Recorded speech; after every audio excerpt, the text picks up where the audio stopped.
इंसान अपनी गाड़ी की सर्विस करवाना भी नहीं भूलता, अपने घर की सफाई करना भी नहीं भूलता, यहाँ तक कि अपने जूतों तक की सफाई करना भी नहीं भूलता।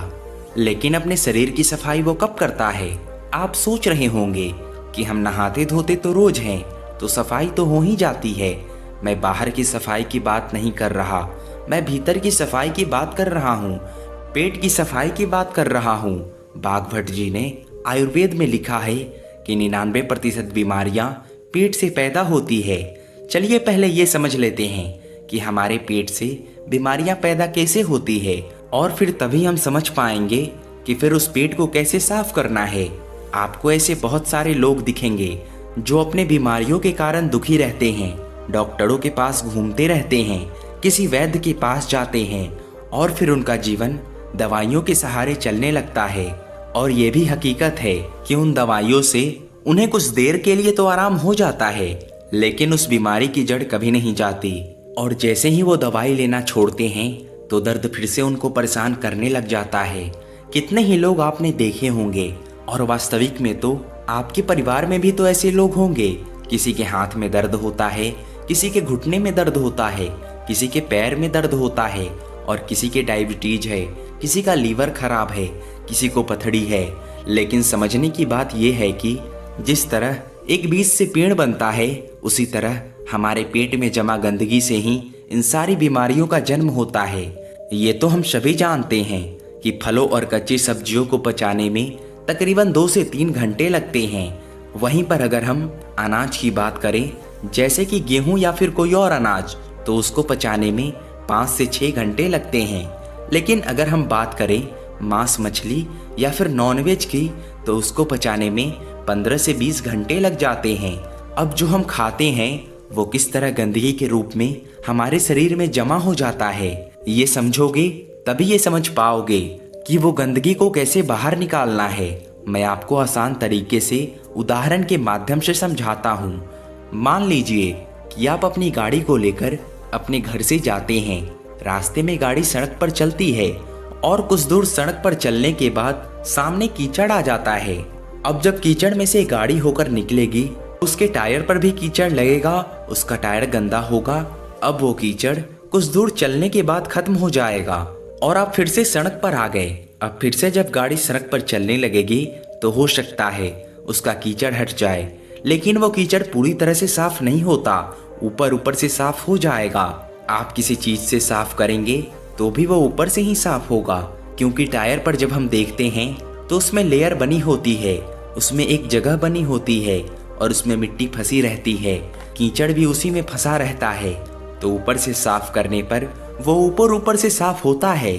उसको पूरी तरह से साफ करने के लिए आपको तेज प्रेशर से उस पर पानी डालना होगा, तब उस बीच वाले स्पेस से वो मिट्टी निकलकर बाहर आएगी। लेकिन अगर हम हाई प्रेशर से उस पर पानी नहीं मारते हैं तो वो मिट्टी सालों साल तक उसमें फंसी रहती है और टायर यूं ही चलता रहता है। उसी तरह जब हम खाना खाते हैं तो पहले तो वो खाना हमारे मुंह में आता है, मुंह में हम उसे चबाते हैं, फिर वो हमारे पेट में पहुंचता है, जहां पर हमारे इंटेस्टाइन उसमें से रस लेती है। उसमें जो भी न्यूट्रिएंट्स होती है वो उन्हें खींच लेती है और उसके बाद उन्हें स्मॉल इंटेस्टाइन में भेज देती है, जहां से वो अपने रास्ते से बाहर आ जाता है। लेकिन हर प्रकार के खाने को पचाने में अलग अलग समय लगता है। इससे पहले हमने ये सीख लिया था कि खाना क्यों पच पाता है। हमारे इंटेस्टाइन्स उसमें से जरूरी न्यूट्रिएंट्स निकाल पाती, उससे पहले हम कुछ और खा लेते हैं। अब वो भी तो जाएगा, वो खाना जो हमने अभी खाया है वो भी इसी रास्ते से वहीं पर पहुंचेगा। अब जो खाना पहले से हमारे पेट में पड़ा हुआ है, जो पूरी तरह से हजम भी नहीं हुआ है, उस पर प्रेशर लगेगा। किसका? जो खाना हमने अभी खाया है उसका, क्योंकि वो भी तो उसी रास्ते से आगे जाने वाला है और आगे तो जाम पड़ा है, तो ये खाना उसको धक्का मारेगा और वो पुराना खाना बिना पूरी तरह से डाइजेस्ट हुए आगे निकल जाएगा।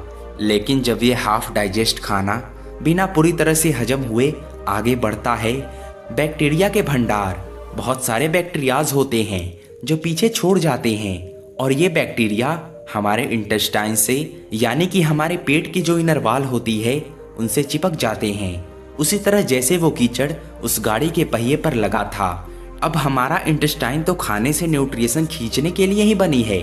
तो जब हमारे इंटेस्टाइन्स खाने से न्यूट्रिएंट्स खींचती है और शरीर के दूसरे अंगों में पहुंचाती है, तो उन न्यूट्रिएंट्स के साथ ये बैक्टीरियाज जो पहले से ही हमारे इंटेस्टाइन से चिपके हुए थे, ये भी खून के साथ अलग अलग अंगों में पहुंच जाते हैं। जब ये बैक्टीरिया वाला खून हमारे शरीर के अलग अलग अंगों पर पहुंचता है तो अलग अलग प्रकार की बीमारी पैदा होती है। जब ये लीवर में पहुंचेगा तो वहाँ पर पथरी बनने के चांस रहेंगे। जब ये दिल के पास पहुंचेगा तो दिल का दौरा पड़ने के चांस रहेंगे। और अगर ये मस्तिष्क में पहुंचेगा तो ये दिमाग की बीमारी पैदा कर देंगे। जोड़ों में पहुंचेगा तो जोड़ों का दर्द पैदा करेगा। तो इसीलिए समय समय पर हमें अपने पेट की सफाई करते रहना चाहिए ताकि हमारे इंटेस्टाइन में वो बैक्टीरिया जमा ना हो पाए। चलिए मैं आपसे पूछता हूँ कि घर की सफाई करने के लिए सबसे पहला स्टेप क्या होता है? वही कॉमन सेंस की बात है।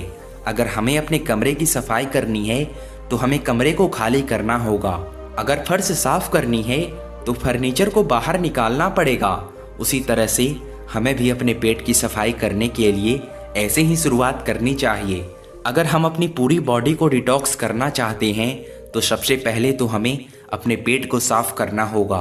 जहाँ से सारी बॉडी में बैक्टीरियाज का सप्लाई हो रहा है, तो इसका सबसे अच्छा, सबसे पहला और सबसे आसान तरीका है व्रत करना। फास्टिंग करना चालू करिए। फास्टिंग करने से हमारा पेट खाली होगा और जब हमारा पेट खाली होगा तभी तो हम उसकी सफाई कर पाएंगे। फास्टिंग करना कुछ लोगों को बहुत ही डिफिकल्ट लगता है, बहुत कठिन भी होता है। जो लोग फास्टिंग करते हैं वो फास्टिंग करे, हफ्ते में किसी दिन कर ले या फिर महीने में कर ले। और फास्टिंग करे तो पानी, जूस या फिर कोई फल इत्यादि खाए, क्योंकि तभी तो वो फास्टिंग होगी। और जिन लोगों को ये कठिन लगता है, वो भूखे नहीं रह सकते, फलों से उनका पेट नहीं भरता है, तो ऐसे लोग हल्का खाना खा सकते हैं, जैसे खिचड़ी खा ले। जब आप इस तरह के कोई व्रत करते हैं तो जाहिर सी बात है आपका पेट तो खाली रहेगा ही। और जब आपकी बॉडी को विटामिन्स या फिर न्यूट्रिएंट्स की कमी होगी तो वो आपके इंटेस्टाइन के पास इंफॉर्मेशन भेजेंगे कि आगे न्यूट्रिएंट्स की जरूरत है, सप्लाई चाहिए हमें, जल्दी से दो। और इंटेस्टाइन्स के पास तो कुछ है ही नहीं, वो देगा क्या? तो जो बैक्टीरियाज इंटेस्टाइन्स पर पहले से चिपके होते हैं, खून उन्हीं को लेकर उनके पास पहुंच जाता है और इस तरीके से वो इंटेस्टाइन यानी कि वो पेट की हमारी इनर वाल साफ हो जाती है। उन पर से वो बैक्टीरियाज हट जाते हैं। लेकिन अब वो बैक्टीरियाज हमारे खून में मौजूद हैं, तो अपने खून में से वो बैक्टीरियाज निकालने के लिए आपको पसीने निकालने चाहिए। आप जितना पसीना निकालेंगे उतना ही आपका खून डिटॉक्स होता जाएगा। जो हमारे खून में अनवांटेड मटेरियल होते हैं वो भी बाहर आ जाते हैं। लेकिन एक बात सच बताना, आप में से बहुत सारे लोग सोचते तो होंगे कि कल से हम अच्छा रूटीन बनाएंगे, डेली एक्सरसाइज करेंगे, अच्छा खाना खाएंगे और अपने शरीर का ख्याल रखेंगे। लेकिन अगली सुबह जब आती है तब आप भूल जाते हो। फिर से वही रूटीन, फिर से लेट उठना, फिर से ऑफिस में जाना और फिर से आकर उसी तरह से रात में लेट सोना। देखिए, इसमें गलती इंसान की नहीं होती, इंसान का रूटीन ही ऐसा हो गया है। वो कभी रात की ड्यूटी करता है तो कभी दिन की ड्यूटी करता है, तो इस तरीके से उसका कोई रूटीन फिक्स हो ही नहीं पाता और वो अंदर ही अंदर अपने मन में निराश होता चला जाता है। किस तरह से स्टार्ट करोगे? टाइम तो मिलता ही नहीं तुम्हें, कैसे अपना ख्याल रखोगे बताओ मुझे। तो दोस्तों, इसके लिए विकल्प होते हैं। अगर तुम ध्यान से सोचोगे, दिमाग लगाओगे तो तुम्हें ऐसे तरीके मिल जाएंगे। इसके लिए हमें जापान के लोगों से सीखना चाहिए। जापान के लोगों का भी शेड्यूल इसी तरह से बिजी रहता है, उन्हें टाइम मिल ही नहीं पाता कि वो एक्सरसाइज करे। उस देश में भी ज़्यादातर लोगों को टाइम मिल ही नहीं पाता कि वो एक्सरसाइज कर ले, इसीलिए वो अपने पास एक साइकिल रखते हैं। कहीं जाना हो, इधर उधर छोटी मोटी जगहों पे ज़्यादा दूर नहीं जाना हो, वहाँ पर वो अपने साइकिल का इस्तेमाल करते हैं। वरना तो पब्लिक ट्रांसपोर्ट या फिर अपने खुद की कार से ट्रेवल करते हैं। ज़्यादा दूर नहीं, लेकिन छोटे जगहों पर कुछ दूर जाने के लिए आप साइकिल का इस्तेमाल कर सकते हैं। इससे हमारी थाइज में जो पेल्विक मसल होती है ना, उन पर बहुत अच्छा काम होता है। साथ में हमारा पसीना भी निकलता है, तो उससे हमारी बॉडी भी डिटॉक्स हो जाती है और इसके साथ ही कोई पॉल्यूशन भी नहीं होता। प्रदूषण से भी हम बचे रह जाते हैं। अगर आप साइकिलिंग करने में इंटरेस्टेड नहीं हो तो फिर डांस कर लो या फिर रनिंग कर लो, जिस तरीके से भी हो, बस अपने शरीर से पसीना निकालो ताकि जो पोर्स है ना स्किन के वो एकदम क्लियर हो जाए। फल को जल्दी पकाने के लिए या फिर उन पर कोई रोग ना लग जाए, इसीलिए उन पर दवाइयों का छिड़काव किया जाता है।